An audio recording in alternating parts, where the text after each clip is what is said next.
that can be learned from this case to ensure that such incidents do not take place in the future, and also to ensure the safety and security of Indian citizens abroad? A couple of things. One matter I want to mention is about information technology security. In the case of Qatar, a few years ago, there was a blockade against Qatar initiated the by the Saudi Arabia, UAE, and Right, others. Now, right, a day or two before that, before it was announced, uh, a country neighbor to Qatar, I do not wish to mention by name, arranged for cracking into Qatar news agency's software system and made the Amir, His Highness the Amir, say nasty things about America and certain sort of complimentary things about Iran. Now, Qatar News Agency took a while to figure it out before they could delete it. So, this is a very serious matter, and we have to keep that in mind. Secondly, in this case, Qatar was a little opaque in telling us about what it was all about. Now, that, should not have been the case. After all, even if it were according to them at that stage, according to the prosecution, an espionage case and all that, Qatar should have been more sort of, transparent in its communication. So we have to make sure that, the communications with the other powers are transparent. And third thing is that, when I'm now sort of, speaking with the advantage of hindsight, when we had the G20, uh, Saudi Arabia, of course, is a member. Then I believe UAE was invited. Now, it would have been smarter to invite the whole GCC, I mean, without Saudi Arabia, because they don't need invitation. Because with more than 8 million of our people, with the high level of energy import that we have, and the cultural connections, because they are our neighbors, and as the host, we had the discretion to invite all of them, in which case the Amir of Qatar also would have come. So these are the lessons, and there may be more to learn from this.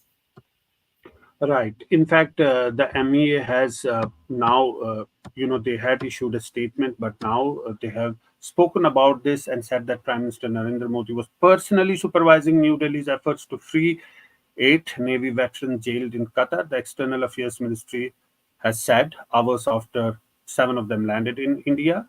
Responding to media queries during a special briefing, Foreign Secretary Vinay Mohan Khawatra said Prime Minister Modi has been personally supervising this issue. The release, is a proof of his leadership and also reflects the strength of India-Qatar ties. If we can play up that soundbite. On the set of questions relating to the release of Indian nationals in case of Al Dahra case, whatever we wanted to say, we have said it in the morning. We are grateful for their return. We are gratified on their return. We deeply appreciate the decision of the Qataris government and the Amir to release them. We are happy to have 7 of those Indian nationals back. 8th Indian national has also been released, and we continue to work with the Qatar government to see how quickly his return to India would be possible. Um, as we have said already in our statement in the morning, and people have articulated also, Honorable Prime Minister has himself personally, constantly supervised all the developments in this case, and has never shied away from any initiatives that would ensure the return of Indian nationals back to home. Uh, we can talk of different frames and terminology, like Sridhar, you mentioned. whether it's a release or a pardon, etc. But I think we should see the facts for what they are. 7 of the 8 Indian nationals of Al Dahra case are back in India, back to their homes. As I said, we are extremely gratified about it and appreciate deeply the gesture of the Emir of Qatar for the release, and continue to work on the return of the eighth Indian national. Smita, to your Right. This was the MEA special briefing that was held today. General Katoj, it also, tells us something about the relation between India and Qatar, how much it has improved over the years. It's not a small case. The case had gone to the court, and they were awarded death sentence, which was then commuted to sentences 3 to 25 years, and now they have returned home. This also tells the level of understanding and the relationship that has been worked upon by both the countries in the last few years under the leadership of Narendra Modi in India. You see, Zafar, the way I look at it is that India is growing in stature year by year. It is not just that we are the fifth largest economy. I think India's voice is being heard everywhere, and the Prime Minister of India is a global statesman, and that counts for something. Now, for Qatar to weaken the relationship which we have, basically on the basis of these 8 naval personnel who I feel have been wrongly targeted, they must have realized that it would be better to let them go and gain India's goodwill. So that is one of the points. But the question still remains. You know what Commodore Singh had earlier said. You see, this is a plot by an external agency, and I think it would behoove the Qatar establishment and their intelligence agencies to get behind this plot, and if the Pakistanis are involved, to expose them. Qatar has got nothing much to do with Pakistan, despite the fact that they are a Muslim countries, both of them. They would much prefer to have economic relationship with India. And the $78 billion LNG deal, which is going to extend, I think, up to 1945 or so, that itself is a pointer. So India has improved its relationship with all the Gulf countries, uh, which has never happened earlier. In fact, today Pakistan is getting isolated, and India is in a very warm wicket with both Saudi Arabia and with Iran and with all the Gulf countries. I think that is a very positive statement, and it bodes well for the future. Zafar. Right, right. Last word to you, Commodore G.J. Singh, if he's still with us. Yes. Last word to you. Did you manage to speak to them or any of their family members? What is the last thing that you want to say about this entire series of events, how it's now ended?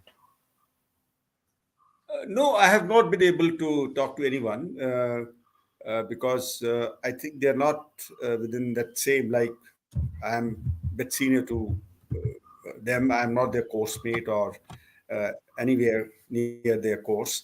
But I did speak to one of an officer who's been very closely monitoring these things. They are all in good health. I believe they are accept the traumatic experience that they had. There's nothing to it, and they have whatever torture they went through. They have coped up with it very well. They are in a good mental health also, as we have seen them speaking. And I think overall it has been a victory. It has been a great achievement, as everybody has said. Matter to rejoice. As it is said, there is always a season, a time for every matter in the heaven, a time to rejoice, time to mourn, time to speak, time to keep silent, and all that. So I think this is a time now for us to celebrate because they have come.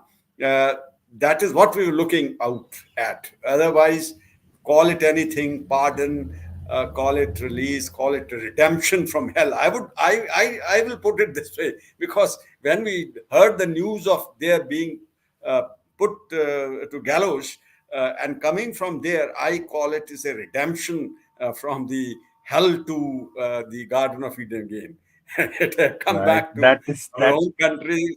सारे जहां से yeah. अच्छा हिंदुस्तान हमारा, वो We, बात है, तो मैं कहूँगा बहुत right. बहुत खुशी है इस बात की हमें. And it's a victory for everybody, diplomacy, people of India, their families, Prime Minister Modi, government, everyone. I think it's a all-round victory for us. We are grateful to That everyone. that's a